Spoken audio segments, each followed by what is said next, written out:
दुनिया की सबसे लंबी और खून खराबे वाली लड़ाई रूस यूक्रेन जंग में अब नया अध्याय शुरू हो चुका है। अमेरिकी राष्ट्रपति डोनाल्ड ट्रंप ने 14 जुलाई 2025 को रूस के राष्ट्रपति पुतिन को एक बड़ा अल्टीमेटम दिया था, 50 दिन के भीतर जंग को खत्म करने का दबाव।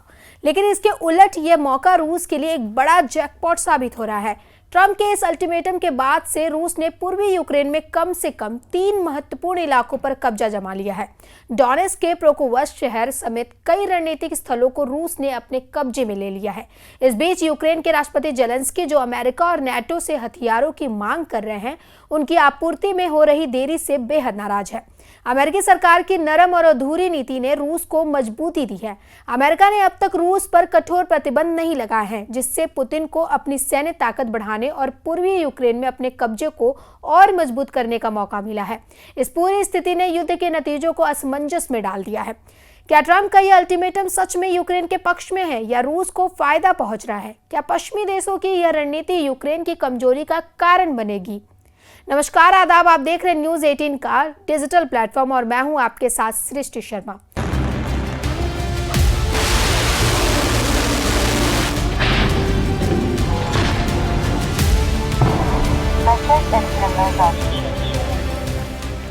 नौ जुलाई से अब तक रूस ने यूक्रेन पर 2500 से ज्यादा हवाई हमले किए हैं। हर दिन यूक्रेन के कई शहरों और इलाकों पर 400 से 500 ड्रोन अटैक हो रहे हैं, जिससे भारी तबाही मची है।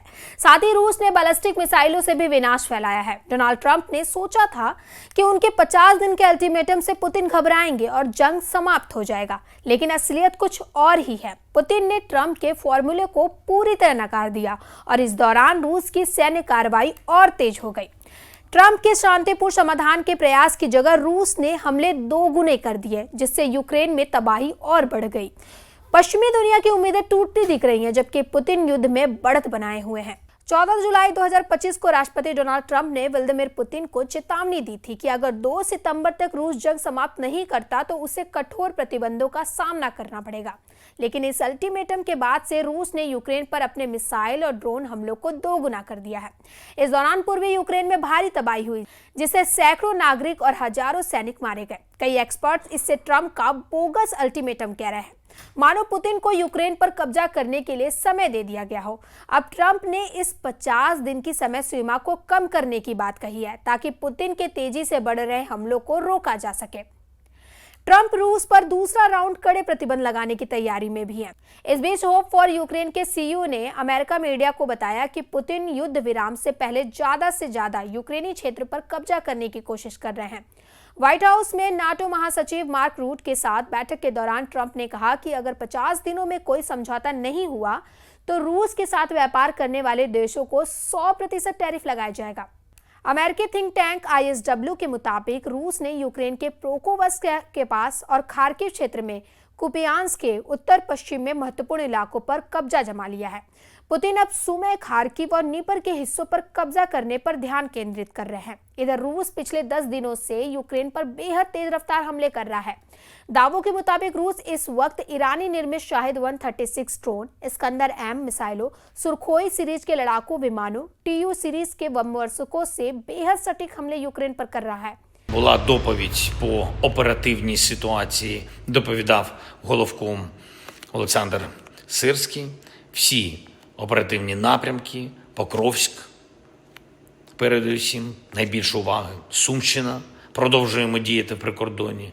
Я хочу подякувати також всім нашим підрозділам, які діють на російській території.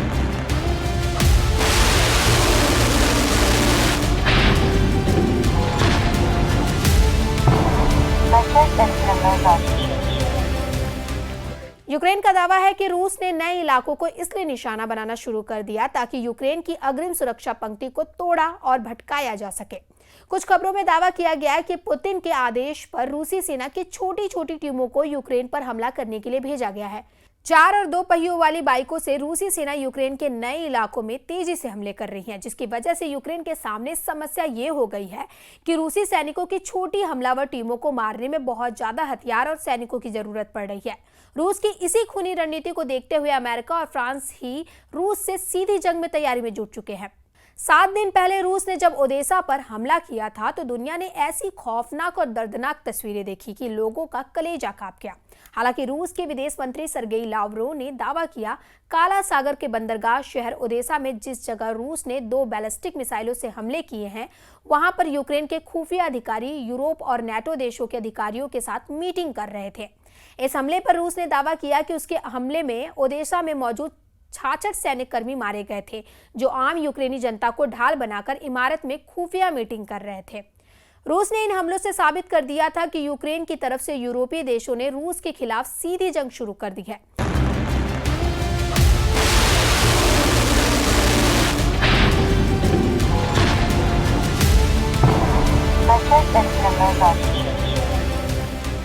अब हम आपको बताते हैं कि रूस के राष्ट्रपति पुतिन के बेहद करीबी रूसी सुरक्षा परिषद के उपाध्यक्ष दिमित्री मेदवेदेव ने यूरोप और यूक्रेन को लेकर क्या जंगी चेतावनी दी है। इधर कुर्स्क से लेकर खार्किव तक भयंकर हमले हो रहे हैं। यूक्रेनी सेना भी रूस पर हमला कर रही है। इधर बीच रूस के रक्षा मंत्रालय के मुताबिक उसके एयर डिफेंस सिस्टम ने रात भर में 6 रूसी क्षेत्रों में 71 यूक्रेनी ड्रोनों को तबाह कर डाला, जबकि 49 ड्रोन को रूसी सेना ने कुर्स्क क्षेत्र में मार गिराया। रूसी सेना के 1.5 लाख सैनिक, 3000 टैंक और 5 ब्रिगेड इस वक्त यूक्रेन पर चारों तरफ से हमला कर रहे हैं। सबसे हैरानी की बात तो ये है कि रूस लगभग 1250 दिन से ज्यादा की जंग में यूक्रेन के 1,61,000 वर्ग किलोमीटर इलाके पर कब्जा कर चुका है, जो कि लगभग यूक्रेन की जमीन का 25 से 27% बैठता है। लेकिन उसके बावजूद रूस रुकने का नाम नहीं ले रहा है। रूस ने यूक्रेन में मौजूद अमेरिका और यूरोप के एयर डिफेंस सिस्टम को चुन चुन कर मारना शुरू कर दिया है। कुल मिलाकर अब स्थिति ये है कि ट्रंप का 50 दिन का जंगी फॉर्मूला न सिर्फ यूक्रेन के लिए बल्कि अमेरिका और नेटो के लिए भी भारी पड़ता जा रहा है। वहीं पुतिन पूर्वी यूक्रेन पर कब्जा मजबूत करने में पूरी ताकत लगा चुके हैं। अब सवाल यह है कि क्या रूस यूक्रेन जंग जल्द खत्म होगा या इसका दायरा और बढ़ेगा। ऐसी ही खबरों के लिए देखते रहे न्यूज़ 18 का डिजिटल प्लेटफॉर्म और हमारे चैनल को सब्सक्राइब करना ना भूलें। धन्यवाद।